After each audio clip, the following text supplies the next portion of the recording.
Magandang umaga, Hoy Patrol! Weather Update, ika-6 ng Hulyo 2026. Luzon, makakaranas ng maulap hanggang bahagyang maulap na kalangitan na may kalat-kalat na pag-ulan at pagkidlat-pagkulog, lalo na sa hapon at gabi. Posible ang panandaliang pagbaha sa mabababang lugar kapag lumakas ang buhos ng ulan.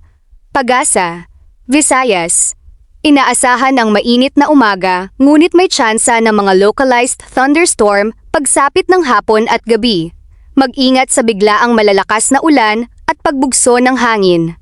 Pag-asa, Visayas, inaasahan ang mainit na umaga, ngunit may tsansa ng mga localized thunderstorm pagsapit ng hapon at gabi. Mag-ingat sa biglaang malalakas na ulan at pagbugso ng hangin.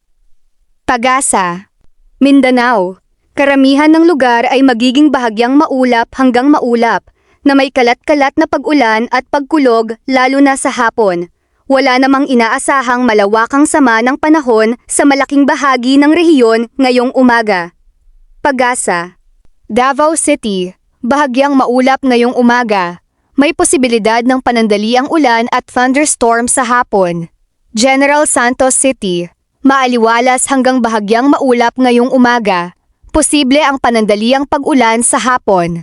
Sultan Kudarat, bahagyang maulap na kalangitan. May posibilidad ng localized thunderstorms mamayang hapon. Cotabato City, maaliwalas sa umaga ngunit may tsansa ng pag-ulan at pagkidlat-pagkulog pagsapit ng hapon. Kalagayan ng karagatan, Luzon, katamtaman hanggang maalon ang karagatan sa mga baybaying apektado ng habagat. Visayas at Mindanao, bahagyang maalon hanggang katamtaman ang alon. Ligtas pa ring bumiyahe ang maliliit na sasakyang pandagat, ngunit mag-ingat kapag may thunderstorm. Pag-asa, update sa bagyo. May malakas na bagyo sa labas o malapit sa hilagang bahagi ng Philippine Area of Responsibility, ngunit hindi inaasahang direktang tatama sa kalakhang bahagi ng Pilipinas. Ang posibleng epekto nito ay ang pagpapalakas ng habagat na maaaring magdala ng mga pag-ulan sa ilang lugar. Sa ngayon, wala pang opisyal na forecast ng landfall sa Pilipinas, kaya walang tamang bilang ng kilometro bago ito tumama. Reddit Plus 1. May kasunod pa bang bagyo?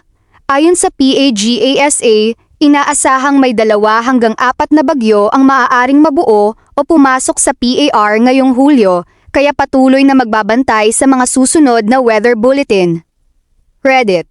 Iyan ang pinakabagong weather update ngayong umaga, ika-6 ng Hulyo, 2026. Mag-ingat po tayong lahat at magandang umaga.